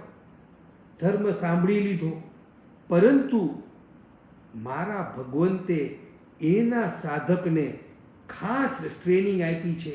હે મારા સાધક, તું સંવરના મહત્વને સમજ, નિર્જરાના મહત્વને સમજ. ઊંચામાં ઊંચો ધર્મ તે સંવર અને નિર્જરાનો છે. આ સંવર અને નિર્જરાની પ્રવૃત્તિ તું તારા જીવનમાં વધાર. તો 12 વ્રત, 14 નિયમ, સામાયિક અનેક વ્રત પ્રત્યાખ્યાન, આના દ્વારા પોતાના કષાયોનો નિગ્રહ, પોતાની ઈચ્છાઓ ઉપર કાબુ, પોતાની ભાષા ઉપર કાબુ, આના દ્વારા નવા કર્મ આવતા અટકે છે. તો નવા કર્મને અટકાવવાના પ્રયોજનથી તે આખા દિવસમાં કેટલા કાર્યો કર્યા, કેટલી જાગૃતિ રાખી, શું વિશેષ પ્રયત્ન કર્યા? આપો જવાબ પોતાની આત્માને, બીજા કોઈને નથી આપવાનો.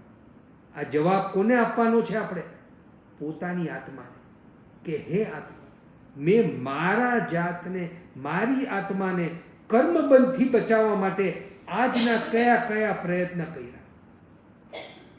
એકવાર આનો જવાબ મળશે એટલે પછી એના પર આપણે ચિંતના કરી શકશું.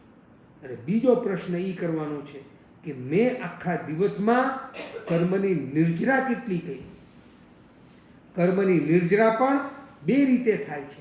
એક તો નોર્મલ કર્મ જે ઉદયમાં આવે ત્યારે એમાં સંભાવ રાખવો, શાંતિ રાખવી, ઉદારતા રાખવી, જતું કરવું, ગમ ખાઈ જવો, આવા અનેક નામ છે. સંભાવના કેટલા નામ છે? દર વખતે મારે જ ગમ ખાવાનો. જે બિચારો કમ અને સંભાવ રાખે ને એ ગમ ખાય, અને જે સમજણપૂર્વક સંભાવ રાખે ને એ પ્રસન્ન રહે. કઈ વાતો, અમે તો સંભાવ રાખી રાખીને થાકી ગયા. હવે તો બધા અમારો ફાયદો ઉઠાવે છે કે ભાઈ આ ભાઈ તો ગુસ્સો નહીં કરે, આ ભાઈ તો હવે કઈ ઉગ્રતા લાવવાના નથી, માટે આનો કસ કાઢો બરાબર. કઈ વાંધો નહીં, ચિંતા ન કરવી. સમભાવની સાધના. એક બાજુ મારે નવા કર્મને અટકાવવા છે અને બીજી બાજુ જૂના કર્મને જલ્દી જલ્દી ખપાવવા છે. જૂના કર્મને ખપાવવાની બે જ રીત છે. એક, જે નોર્મલ કર્મ ઉદયમાં આવે ત્યારે સંભાવ રાખો, અને 12 પ્રકારના તપમાં એવા ઓતપ્રોત થવું કે ધડાધડ જૂના કર્મોની ઉદીર્ણા થાય. આપણે 2 દિવસ પહેલાં જ કર્મના સ્વરૂપમાં ઉદીર્ણાકરણ જોયું ને. જૂના કર્મને જલ્દી ખપાવવું તે ઉદીર્ણા છે. તો તે કેવી રીતે થાય? તપશ્ચર્યાથી થાય. માટે જરાક ટાઈમ મળ્યો, શાંતિથી લોગસ ગણો, નવકાર મંત્રની માળા ગણો, અમુક નવું ધ્યાન શીખો, સારી સારી અનુપ્રેક્ષા કરો. 12 પ્રકારની ભાવના આગમકારોએ બતાવી છે. આપમાંથી કેટલા જણ જાણો છો? કેટલા જણે સાંભળ્યું છે? અને કેટલા જણે એનું એનાલિસિસ કર્યું? વિચાર કરો. 12 ભાવનાના નામ કેટલાને આવડે છે? આ હોમવર્ક આપી દઉં. આજનું હોમવર્ક છે 12 ભાવનાનું એનાલિસિસ. કાલે કદાચ સમય મળશે, આપણે સંક્ષિપ્તમાં એનું સ્વરૂપ જોઈ લઈશું. પરંતુ આજનું આપણું આ મોટામાં મોટું લેસન છે. આપણા જીવનમાં સંવરની પ્રવૃત્તિનો હિસાબ કરવો, નિર્જરાની પ્રવૃત્તિનો હિસાબ કરવો, અને પછી નિર્ણય કરવો કે આજનો આપણો દિવસ સફળ કે નિષ્ફળ. જેવું આ એનાલિસિસ કરશું એટલે ખબર પડશે કે મોટા ભાગના દિવસો તો નિષ્ફળ જઈ રહ્યા છે. હવે તે દિવસોને સફળ કરવાના છે. જે સાધક આત્મા પોતાના દિવસને સફળ કરતા શીખશે, અઠવાડિયાને સફળ કરતા શીખશે, મહિનાઓને સફળ કરતા શીખશે, વર્ષોને સફળ કરતા શીખશે, તે પોતાના મનુષ્ય ભાવને પણ સફળ કરતા શીખી જશે. આપણે સૌ આવી સુંદર સંવર અને નિર્જરાની પ્રવૃત્તિઓ દ્વારા 25 ક્રિયાના સ્વરૂપને જાણીને એમાં જાગૃત બનીને ખોટી ક્રિયાઓથી દૂર રહીને સુંદર આરાધના કરીને આપણા મનુષ્ય ભવને સફળ બનાવીએ. તે જ મંગલ ભાવનાથી. જય જિનેન્દ્ર. જંગ વાયધંગ વચ્ચામિલિયંગ હિણકરંગ અચકરંગ પૈ હિણંગ વિણય હિણંગ જોગ હિણંગ ઘોષ હિણંગ સુઠુદ્યનંગ દુથુ પડી છિણંગ અકાલે કહો સજાય કાલે ન કહો સજાય અસજ્જાયંગ સજ્જાય સજ્જાયંગ ન સજ્જાય. એમ ભણતા ગણતા ચિંતવતા જ્ઞાનના 14 થી 4 કોઈ પણ પાપ દોષ લાગ્યો હોય તો અનંત સિદ્ધ કેવલી ભગવંત આપની સાક્ષી કરી તસ્મિત છામી. જીન આજ્ઞાથી ઓછું અધિક કે વિપરીત જાણતા અજાણતા કંઈ પણ પ્રવૃત્ત ના થઈ હોય તો અનંત સિદ્ધ કેવલી ભગવંત આપની સાક્ષી કરી તસ્મિત છામી દુકડમ તમેવ સચ્ચમ નિશંકં જંગ જીણેન પવેયં જંગ જીણેન પવે. બોલવામાં કોઈનો અવિનય અશાત ના થયો હોય તો સર્વને ખપાવું છું. હવે સમ્યક જ્ઞાન આરાધનામાં કર્મ પ્રકૃતિ અને 25 ક્રિયાનું વાંચન, દર્શન આરાધનામાં 15 વંદના અને અનેક લોગસની આરાધના, ચારિત્ર આરાધનામાં 14 નિયમ સામાયિક આદિ પ્રવૃત્તિ, અને તપ આરાધનામાં સાંકેતિક 24 સહિત 12 પ્રકારમાંથી જેટલા થઈ શકે તેટલા તપ. આવી આરાધનામાં આપણે આગળ વધીએ અને જીવનને સફળ બનાવવાનો પ્રયત્ન કરીએ. હવે મંગલ પાઠ, ત્યારબાદ પ્રશ્નોત્તર. ગુરુ ભગવંતની આજ્ઞાથી ચતારી મંગલમ અર્હંતા મંગલમ સિદ્ધા મંગલમ સાહુ મંગલમ કેવલી પનતો ધમો મંગલમ ચતારી લોગદમા અર્હંતા લોગદમા સિદ્ધા લોગદમા સાહુ લોગદમા કેવલી પનતો ધમો લોગદમા ચતારી શરણં ભોજામી અર્હંતા શરણં ભોજામી સિદ્ધા શરણં ભોજામી સાહુ શરણં ભોજામી કેવલી પનતો ધમો શરણં ભોજામી. ચાર શરણા, ચાર મંગલી, ચાર ઉત્તમ, કરે જે ભવસાગરમાં ન ડૂબે તે, સકળ કર્મનો આણયન, મોક્ષ તણા સુખ લેનંદ, ભાવ ધરીને જે ગુણ ગાય તે જીવ તરી મોક્ષે જાય. સંસારમાં હી શરણાચાર અવર શરણ નહીં કોઈ, જે નર નારી આદરે અક્ષય અવિચળ પદ હોય. બોલો મહાવીર સ્વામી ભગવાન કી જય. જય જિનેન્દ્ર.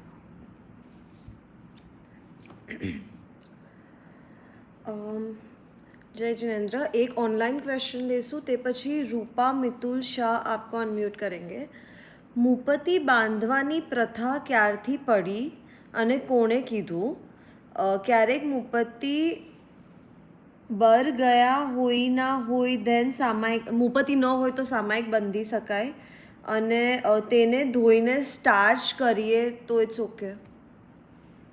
વેલ, મૂપતિ આગમકારોએ આગમમાં સાધુના ઉપકરણોમાં અને સાધુના ઉપકરણોનું કાપડ આદિના માપમાં મૂપતિ આદિના પણ માપ આપેલા છે, જે મૂળ આગમોમાં આવેલા છે. માટે તે ન્યાયે મૂપતિ પહેલેથી જ હતી તે પરંપરા આપણે માનીએ છીએ. જો તે ન હોત તો ગણધર ભગવંતો તેનું માપ આગમમાં ન રાખત. તીર્થંકરો મૂપતિ પહેરતા નથી, કારણ કે તે તેમનો આચાર હોય છે. તીર્થંકરોની તે અતિશયોમાં અનેક પ્રકારની અતિશયોમાંનો એક વિશેષતા એ હોય છે કે તેઓ જ્યારે આમ ચાર આંગુલ ભેગા રાખે અને આમ રાખે તો બિલકુલ વાયુકાય એક ક્યાંયથી પણ પસાર થઈ શકે એવું રહેતું નથી. એવા તટસ્થ એમના આમ હાથ રહેતા હોય છે. માટે તીર્થંકર પણ બોલે ત્યારે આમ યતના રાખીને બોલતા હોય છે. અને માટે જ તીર્થંકરોએ મૂપતિ, ગણધરોએ આગમમાં મૂપતિનું માપ પહેલેથી જ આપેલું છે. તે માપને અનુરૂપ મુખ વસ્ત્રિકાના ઉપયોગ વગર બોલવું નહીં, તે આગમનું વિધાન છે, આગમનું નિયમ છે. માટે મૂપતિ તે પહેલેથી જ પરંપરા રીતે રહેલી છે. અપેક્ષાએ વચ્ચે વચ્ચે લગભગ આપણે એમ સમજી શકીએ કે લગભગ તીર્થંકર ભગવાન મહાવીર સ્વામી મોક્ષે ગયા એના લગભગ 1200 વર્ષથી લઈને ત્યારબાદ અમુક પરંપરા, જેમાં મુખવસ્ત્રિકાને તેઓ હાથમાં રાખવાથી પણ મુખવસ્ત્રિકાને હાથમાં રખાય તેવી પરંપરા ચાલુ થઈ હશે, જે અમુક વર્ગ શ્વેતાંબરો મુખવસ્ત્રિકાને હાથમાં રાખે છે. પરંતુ હાથમાં રાખવાથી પ્રાય આજે આપણે જોઈએ છે કે બોલતી વખતે પ્રાય એમની યતના રહેતી નહોતી નથી. લોકાશાએ લગભગ 600 વર્ષ પહેલાં જ્યારે આ આગમ આદિનું સંશોધન કર્યું, લખવાનું કામ કર્યું, ત્યારે ફરીથી સુવ્યવસ્થિત મૂપતિનો ઉપયોગ કેમ કરવો તે પ્રમાણેની અને તે ઉપરાંત અનેક પ્રકારની જે વિકૃતિઓ ધર્મમાં આવી ગયેલી તે વિકૃતિઓને દૂર કરીને વિશુદ્ધ પરંપરાને ફરીથી ક્રિયોદ્ધાર કરીને સ્થાપિત કર્યું. અને ત્યારથી ફરી એકવાર મૂપતિનું સુવ્યવસ્થિત પ્રચલન ચાલુ થયું. આ છે મુખવસ્ત્રિકાનો ઇતિહાસ. મુખવસ્ત્રિકાને યત્નાપૂર્વક એની પ્રતિલેખના આદિ કરવી જોઈએ. તે યત્ના કેવી રીતે કરવી તો એ સ્વતંત્ર સૌનો વિષય છે. કારણ કે તેને કેવી રીતે આરંભ કરવો અને તેને ધોવું, આવી પ્રવૃત્તિના કરવી તે મારા માટે યોગ્ય નથી. તેને બરાબર પ્રતિલેખન કરીને એમાં હિંસા કે કોઈ લીલન ફૂલન ન થાય તેનો ઉપયોગ રાખવો. ઓકે, જય જય. रूपा मितुल शाह आपको अनम्यूट करेंगे, ते પછી જીતેન્દ્રભાઈ તેજાની આપને અનમ્यूट કરીશ. જય જિનેન્દ્ર મેમ. जय जिनेन्द्र। जैसे हम सचेत और अचेत वस्तु हमेशा ऐसे बोलते हैं। अब कुछ चीजों की तो हमें सुन सुन के जानकारी आ गई होती है कि ये सचेत है, ये अचेत है, but on what basis do you decide? अब जैसे कोई चीज है हमें नहीं पता चल रही है कि ये क्या है, तो what are the main this things on which you decide कि ये सचेत है या अचेत है?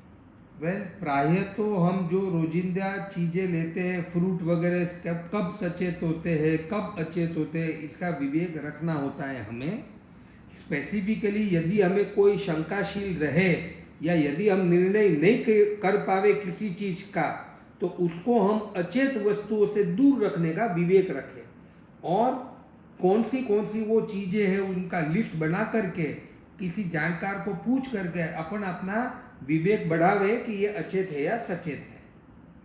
ठीक है। और दूसरी बात, ये जो हम 14 नियम में दिशा का रखते हैं, हाँ अब जैसे हम ऊंची नीची दिशा का जो रखेंगे, मतलब हाँ उसमें ऊंची नीची दिशा से ये मतलब है कि हम आकाश में कितना ऊपर रखते हैं और नीचे जमीन के अंदर कितना रखते हैं। बराबर तो बराबर। वो भी 14 नियम, क्योंकि हम 12 व्रत जब लेते हैं, हाँ उसमें तो आप लेते हैं कि आप एरोप्लेन से ऊपर नहीं जाएंगे और सबमराइन से नीचे नहीं, वो हम रखते हैं। बराबर। ये डेली आप 14 नियम में लेते हैं, हाँ। उसमें भी आपको ऐसा कुछ आगा रखने का जरूरत है? हाँ, लग सकते हो। आप रोज तो एरोप्लेन में बैठते नहीं हो।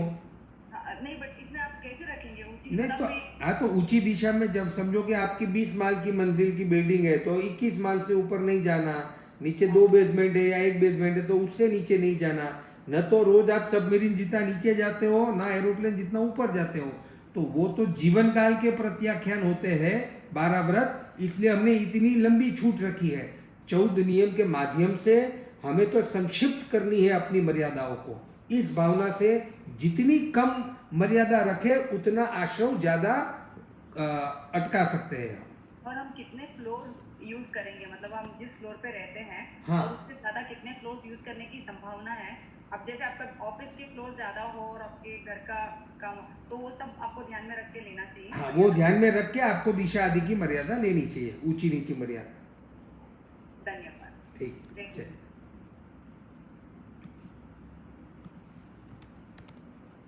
જીતેન્દ્રભાઈ તેજાની આપને અનમ્યુટ કર્યા છે.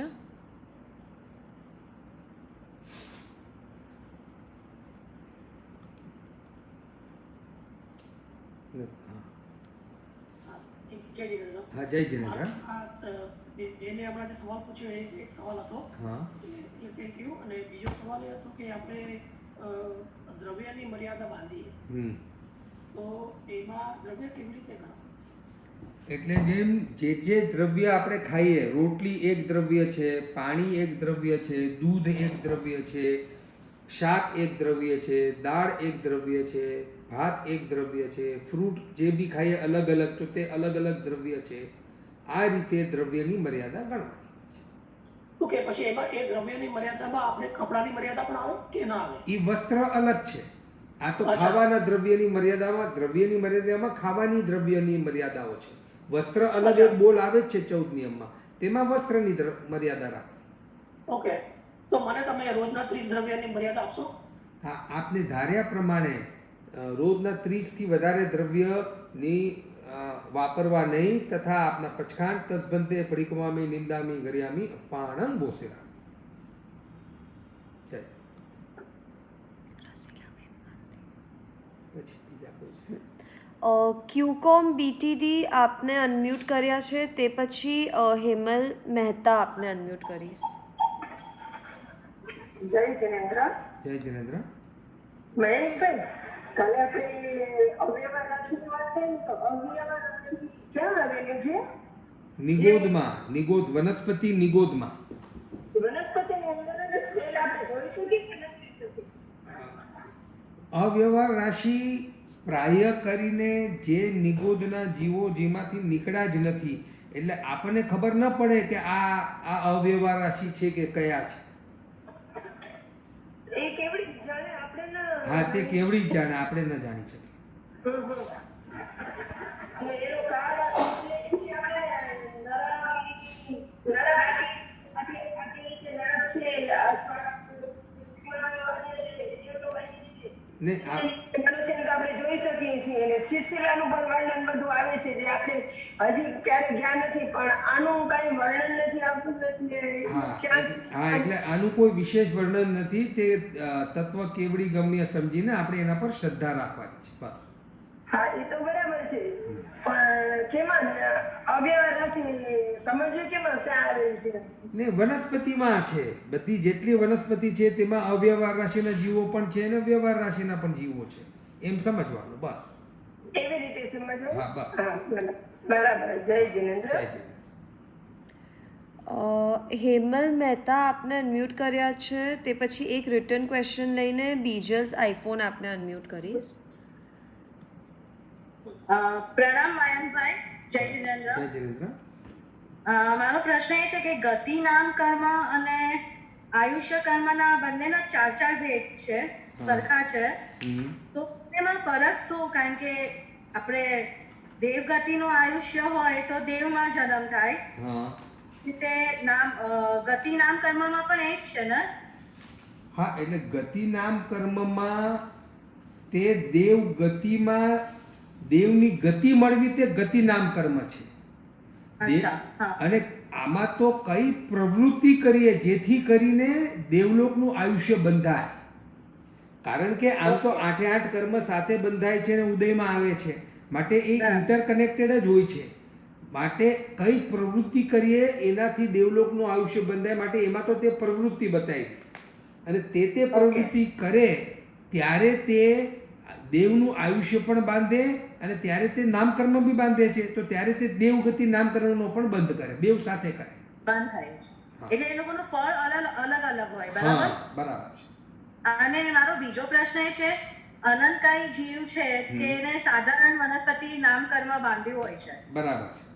તો એક જ જીવમાં ઘણા શરીર, એક જ શરીર હોય છે. અસંખ્ય જીવમાં એક જ શરીર હોય છે, અનંત જીવોમાં એક શરીર. હા, તો જન્મ મરણ શ્વાસોશ્વાસ ને બધું એ લોકો સાથે જ કરતા હોય છે, તો એ લોકોને કર્મનું ફળ અલગ મળે છે એ લોકોને કે સરખું જ? એ લોકોનું જન્મ મરણ શ્વાસોશ્વાસ આદિ સાથે હોવા છતાં પણ તેઓના અધ્યવસાયો અલગ અલગ હોય છે, અલગ અલગ જીવોના. ભલે એક શરીરમાં રહે છે, પરંતુ દરેકના અધ્યવસાય અલગ અલગ હોય છે. કોકના શુભ પણ હોય, કોઈકના અશુભ પણ હોય, કોકના તીવ્ર હોય, કોકના મંદ હોય. માટે બધાના કર્મબંધ અલગ અલગ હોય છે.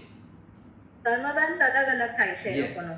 એટલે એમાંથી એ લોકો કોઈક જીવ નીકળીને દેવગતિમાં પણ જઈ શકે અને કોઈક એકેન્દ્રિયમાં પણ જઈ શકે. હા, એવું બની શકે. કારણ કે કર્મનો બંધ અલગ અલગ થાય છે. અલગ અલગ થાય છે. હા, થેન્ક યુ મયંકભાઈ.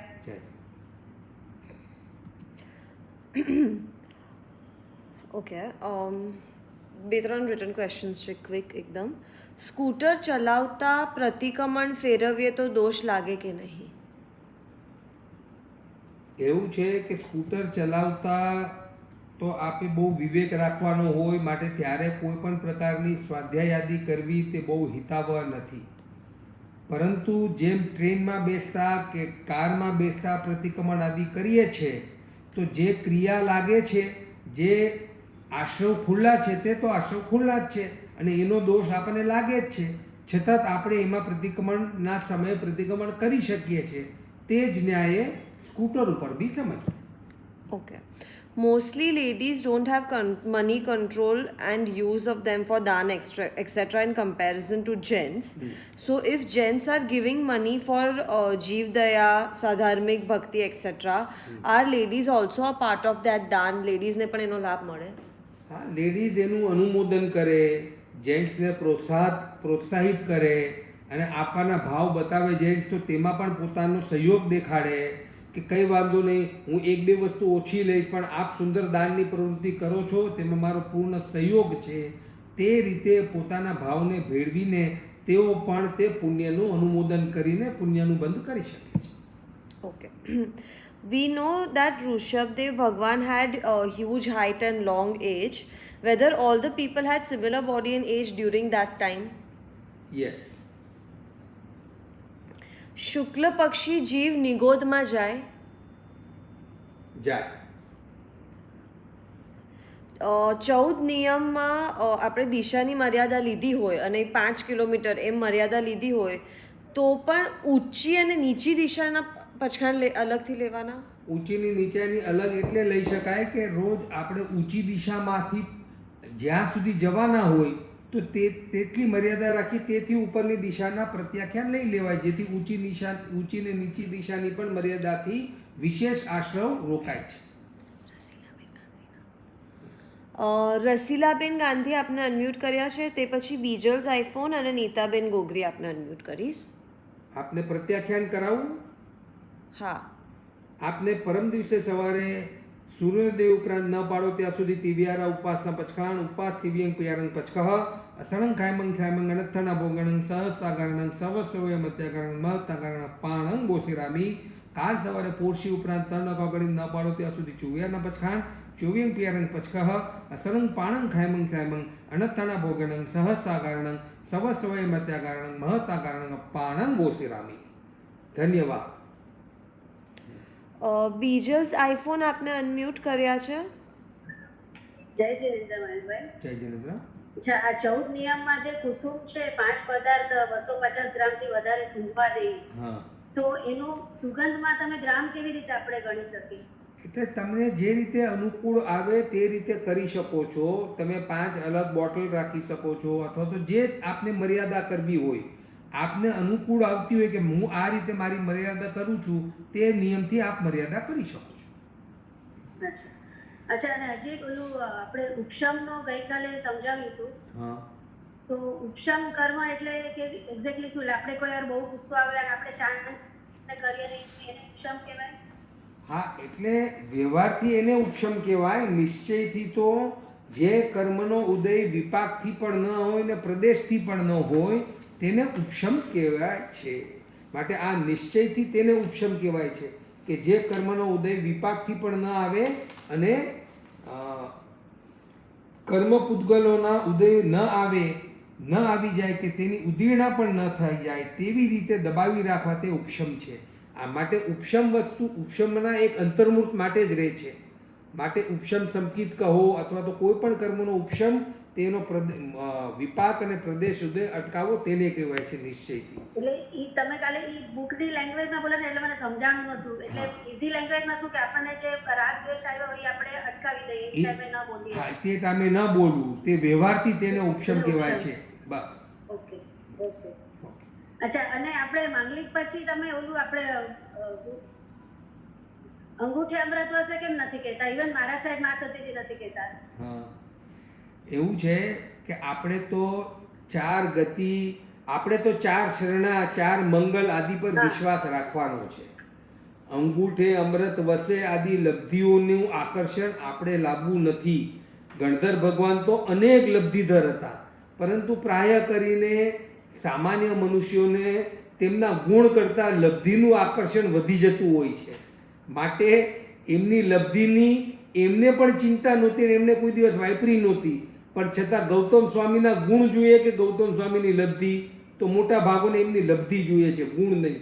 જ્યારે આપણે તો મંગલિકના માધ્યમથી એમના ગુણને ગ્રહણ કરવાનો ને મંગલરૂપ માનીએ છીએ. માટે પ્રાય કરીને આપણે આગળ આ પાઠ ઉમેરતા નથી. Thank you. જય શ્રી અને મૂળ પાઠ પણ નથી. નીતાબેન ગોગરી આપને અનમ્યુટ કર્યા છે. જય જિનેન્દ્ર મહેશભાઈ. જય જય. આપણે જે દરરોજ 14 નિયમ જે ધારવાના હોય, તો એમાં પ્રાય કરીને લગભગ બધું સેમ ટુ સેમ રોજના ઓલામાં થતું હોય, તો આપણે બધું પાછું એક વખત બોલીને બધું જ લેવું પડે કે આપણે એમ કહી શકીએ કે મેં કાલનું કર્યું હતું એ જ પ્રમાણે કન્ટિન્યુ કેવું કાંઈ કરી શકાય? એવું કરી શકાય કે કાલે ધાર્યા હતા તે જ મર્યાદાને અનુરૂપ આજે પણ મને 14 નિયમના પ્રત્યાખ્યા, પરંતુ તે યાદ હોવા જોઈએ, તે જરૂરી છે. બસ. અચ્છા, આપણે એવું કરી શકાય ને? એટલે 14 પાછા બીજી વખત ન બોલવા હોય, લગભગ સેમ જ હોય છે, તો એવી રીતે કરવું હોય તો કરી શકાય. કરી શકાય. Okay, thank you.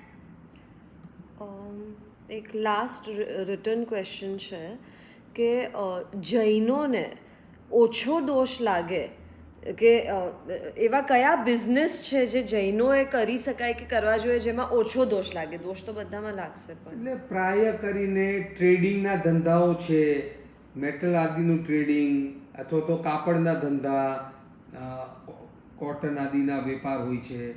Cotton mills નહીં, પરંતુ પ્રાય જૈનો માટે ટ્રેડિંગ આદિના વેપાર ઓછા આરંભના હોય છે, કારણ કે ફેક્ટરી આદિ પ્રાય મહાઆરંભમાં આવી જવાની સંભાવના છે. માટે જેટલું ટ્રેડિંગનો ધંધો કરે, એવા વેપારો કરે તો તે ઓછા આરંભનો બની શકે છે. અથવા તો કોઈ રિટેલની છે, કોઈ ટ્રેડિંગ છે, કોઈ ઇમ્પોર્ટ એક્સપોર્ટ છે, એવા ધંધામાં પ્રાય ઓછા આરંભની સંભાવના છે. ઓકે, તે ઉપરાંત કોઈને કોઈ ક્વેશ્ચન્સ? અચ્છા, જીતેન્દ્રભાઈ તેજાની, મેં આપને 30 દ્રવ્યના પ્રત્યાખ્યાન આપ્યા છે, તે આપની ભાવના રૂપે મેં આપી દીધા છે. પણ હિતાવહ તે રહેશે કે રોજ સવારે આપ પણ મારે આજે 30થી વધારે દ્રવ્ય ધારવા નહીં તેવા પ્રત્યાખ્યાન લઈ લો. કારણ કે જેમ 14 નિયમ પણ એક સાથે એક મહિનાના નથી અપાતા, જેમ કોઈ આપણને કહે કે મને એક મહિનામાં 30 સામાયિકના પ્રત્યાખ્યાન આપો, તો આપી તો દઈએ, પરંતુ સામાયિક તો રોજ લઈએ ત્યારે વિધિપૂર્વક એ સામાયિક બાંધવી બી પડે અને પાડવી બી પડે. તે જ ન્યાયે 14 નિયમ અથવા તો દ્રવ્યોની મર્યાદા રહેલી છે. ઓકે ઓકે, રીટાબેન વોરા આપને અનમ્યુટ કર્યા છે, તે પછી સ્મિતાબેન મહેતા આપને અનમ્યુટ કરીશ.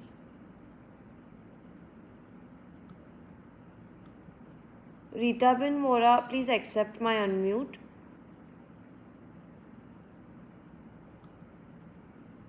નથી થતું. સ્મિતાબેન મહેતા આપને અનમ્યુટ, અચ્છા થઈ ગયા. એક મિનિટ બેન, એક મિનિટ. રીટાબેન આવે છે, એક મિનિટ ચાલો. અચ્છા, આપણે રાયસી પ્રતિક્રમણ કરીએ તો 10-15 મિનિટ કદાચ ટાઈમ ન હોય તો વહેલું કરી શકાય? એટલે 10-15 રાયસી પ્રતિક્રમણ એટલે સવારના વહેલા કરતા હોતા. દેવસીય પ્રતિક્રમણ. હા, તો દેવસી પ્રતિક્રમણ સૂર્યાસ્ત પછી જ ચાલુ કરાય. હા, તો કદાચ આપણને વહેલું ક્યાંક સાંજે આપણે જવાનું હોય કે કંઈ કામ હોય તો 10-15 મિનિટ વહેલું માંડી શકો તમે?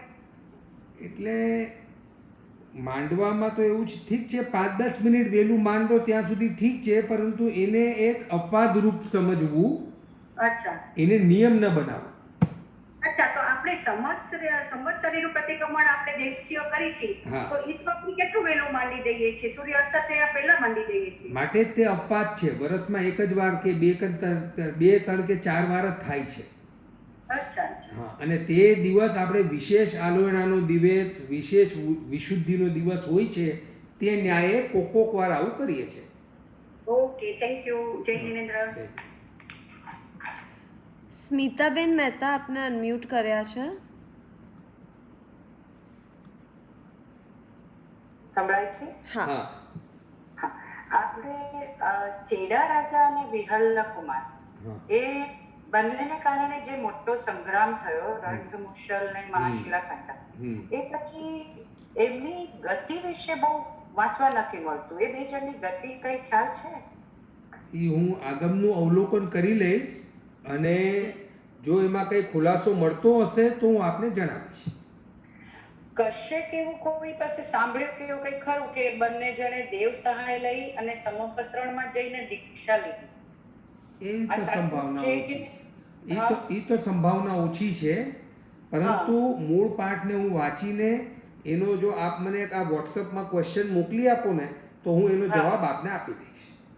Okay, okay, thank you so much. Last question of the day, ક્યુકોમ બીટીટી આપને અનમ્યુટ કર્યા છે. જય જિનેન્દ્ર. મયંકભાઈ, આપણે પ્રતિક્રમણ 4 લોગસ ને પાખીના 12 લોગસ ને સુરજ પાખીના 20 ને સહનસતીના 40 લોગસ, આ અલગ લોગસ કરવાનું કારણ શું? એનું કારણ છે તે દિવસની જેમ દેવસીય રાયસીયમાં 4 છે તો પક્ષીના 12 છે, કારણ કે પક્ષીમાં આપણે 15 દિવસની આલોયણા કરીએ છીએ. માટે 15 દિવસની એક સાથે પ્રાયશ્ચિતકરણ છે, માટે તેમાં લોગસ વધારે છે. અને એ જ રીતે ચોમાસી અને એ જ રીતે સંવત્સરી સમજવાનું, તે જ ન્યાય. ચોમાસી છે તે 4 મહિનાની શુદ્ધિનું છે, માટે તેમાં 20 લોગસ, અને સંવત્સરી તે 1 વર્ષની શુદ્ધિનું છે, માટે તેમાં 40 લોગસની વ્યવસ્થા છે. પણ આપણે સ્થિરતા એટલી 40 લોગસ સુધી ના દસી હોય તો પછી શું કરવું? આ તો સ્થિરતા લાવવાનો પ્રયત્ન કરવો, કારણ કે આપણે તે દિવસે બહુ જ મોટો લાભ પણ લઈએ છીએ. એક આખા વર્ષના બાંધેલા કર્મની આલોચના કરીએ છીએ, તો લાભ મોટો હોય તો થોડીક સ્થિરતા લાવવાનો પણ પ્રયત્ન કરવો જોઈએ. એટલે આપણે 40 કર્યા હોય એટલે 5-20 સુધી બરાબર સ્થિરતા રહી હોય, 5 માસ આપણે જો ઢકી જાય તો આપણા બધા લોગસ નું ફળ જતું રહે કે કેવી રીતે? ના, તે પછી લોગસ પાડતી વખતે જે આપણે એના અતિચારો બોલી જઈએ છીએ, તે અતિચારોમાં આવા લાગેલા અસ્થિરતા આદિના લાગેલા દોષોનું આપણે મિચ્છામી દુક્કડમ બોલી જતા હોઈએ છીએ. હા, બરાબર. જય જીનેન્દ્ર. ડન. એક મિનિટ, એક last return question. Is it necessary to take 14 નિયમ in early morning? The sooner the better. જેટલા વહેલા આપણે તે મર્યાદા ગ્રહણ કરી લઈએ તેટલી વહેલી આપણા આશ્રવો અટકી જાય. માટે જેને વધારે લાભ લેવો હોય, વધારે જલ્દી આશ્રવોને રોકવા હોય, તેઓ વધારે જલ્દી લઈ લે છે. Okay, done. જય જય.